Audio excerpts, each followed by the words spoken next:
Assalamualaikum warahmatullahi wabarakatuh. Waalaikumsalam warahmatullahi wabarakatuh. Alhamdulillah, disyukur kepada Allah Subhanahu wa taala yang mana pada siang yang berbahagia ini kita telah dapat hadir ke rumah Ibu Ahli Bait, yaitu dalam rangka kegiatan rutin kita seperti biasanya membacakan surah Yasin, tahlil tahlim beserta doanya.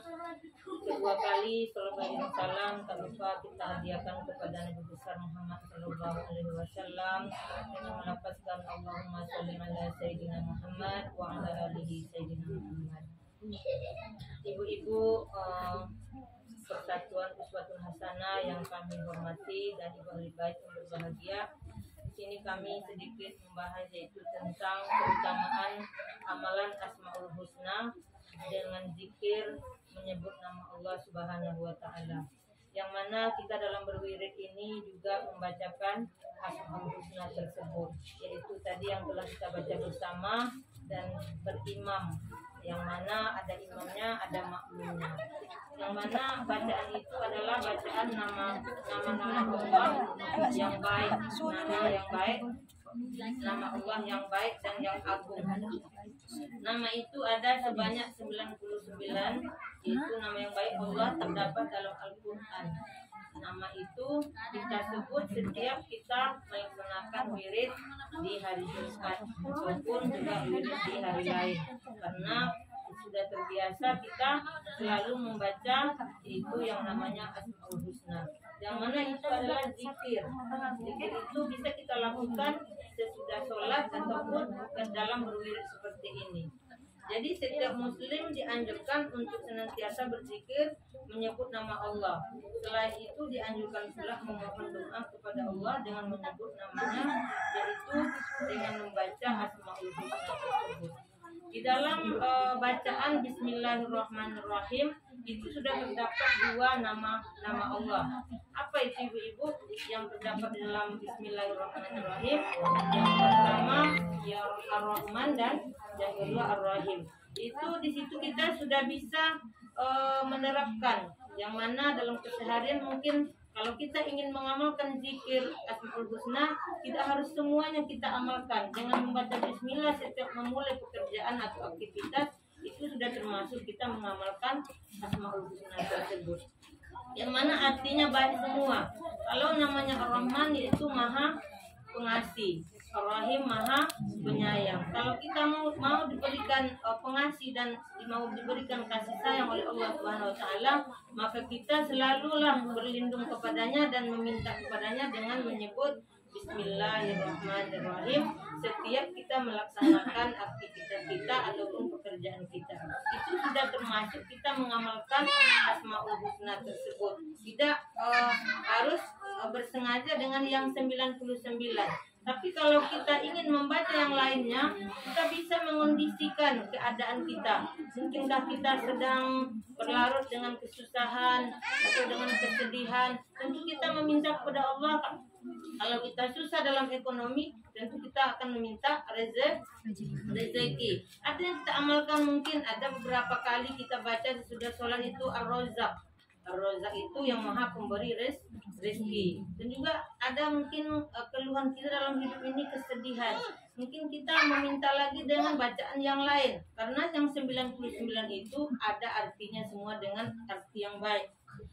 Di dalam Al-Quran Allah Subhanahu wa taala berfirman, yaitu dalam surat Al-A'raf yang berbunyi walillahil asmaul husna fad'uhu biha wa darul ladzina yudhiduna fi asma'ihi sayujzauna ma kanu ya'lamun.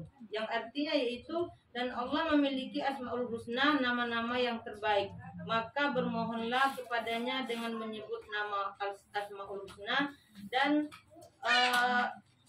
tinggalkanlah orang-orang yang menyalahartikan nama-namanya. Mereka kelak akan mendapat balasan terhadap apa yang telah mereka kerjakan. Jadi Allah itu maha segalanya, maha pencipta, sudah jelas, makanya dia disebut Asmaul Husna. Jadi kalau Allah itu maha mendengar, maka dia akan tahu, akan terdengar sekecil apapun suara kita melaksanakan ibadah-ibadah di dunia ini.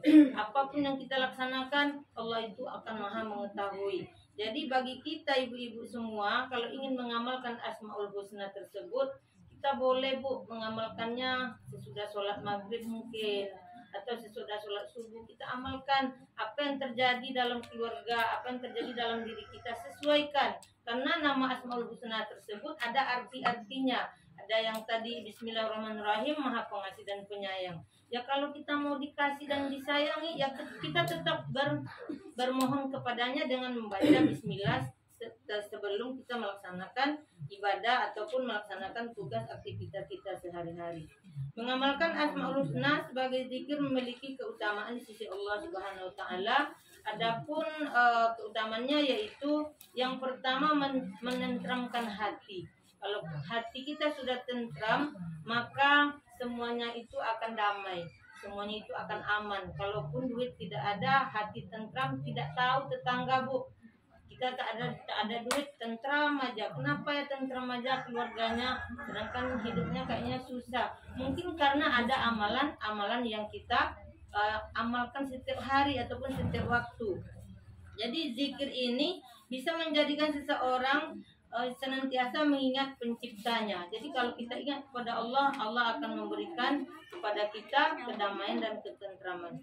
Sebagaimana firman Allah juga surat Al-A'raf yang berbunyi yaitu alladzina amanu wa tatma'inna qulubuhum bizikrillah illa bizikrillahi tatma'innu qulub, yang artinya yaitu orang-orang yang beriman dan hati mereka menjadi tentram dengan mengingat Allah. Ingatlah hanya dengan mengingat Allah hati menjadi tentram.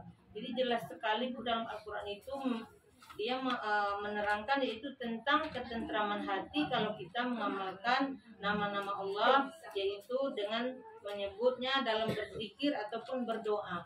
Boleh kita mengamalkannya dalam berdoa Bu.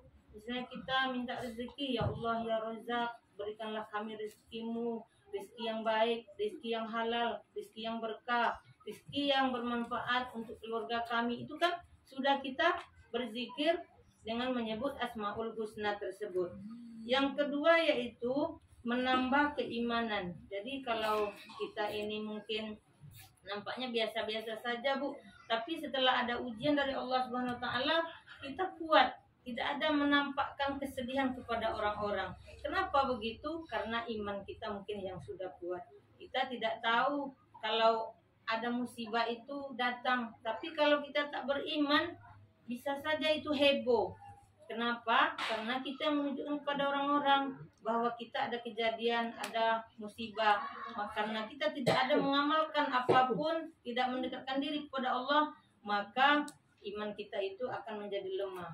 Jadi mudah-mudahan ibu-ibu semua di sini menjadilah imannya yang kuat sehingga dapat menangkis ataupun dapat diuji oleh Allah itu diberi kesabaran oleh Allah Subhanahu wa taala.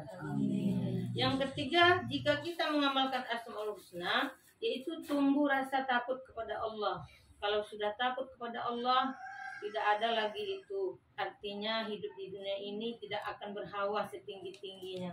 Karena kita takut, tidak lagi mungkin berbicara itu sembarangan kepada kawan ataupun sahabat kita.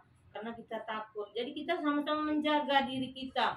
Menjaga lisan, menjaga telinga, menjaga mata. Karena itu semua akan membuat buruk, membuat terjebak. Kalau lidah sudah tak bagus lagi membicarakan sesuatu itu, maka hati orang mungkin akan tersinggung, maka terjadilah nantinya percekcokan, maka terjadilah iman kita itu goyang. Karena kita dalam melaksanakan kehidupan ini, dalam menjalani hidup ini banyak sekali ujian.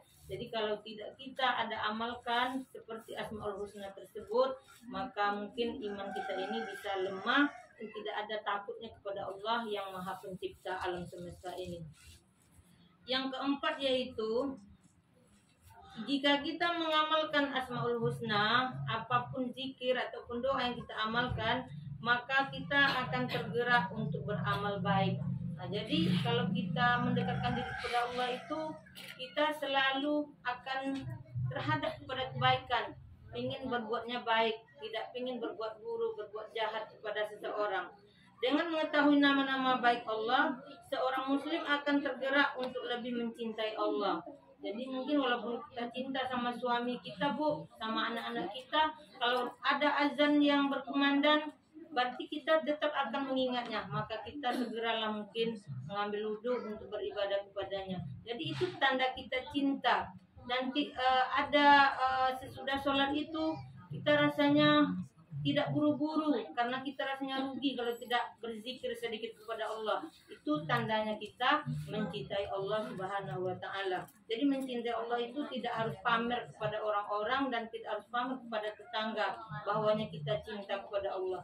Cukup diri kita saja tahu dengan cara mendekatkan diri kepada Allah, dengan cara mungkin ya berzikir, mungkin ya istiqomah dalam menjalani pekerjaan-pekerjaan. Apalagi kita ibu-ibu nih, Bu, menghadap ke sumur nanti ada lagi amalan yang mau dikerjakan, ibadah.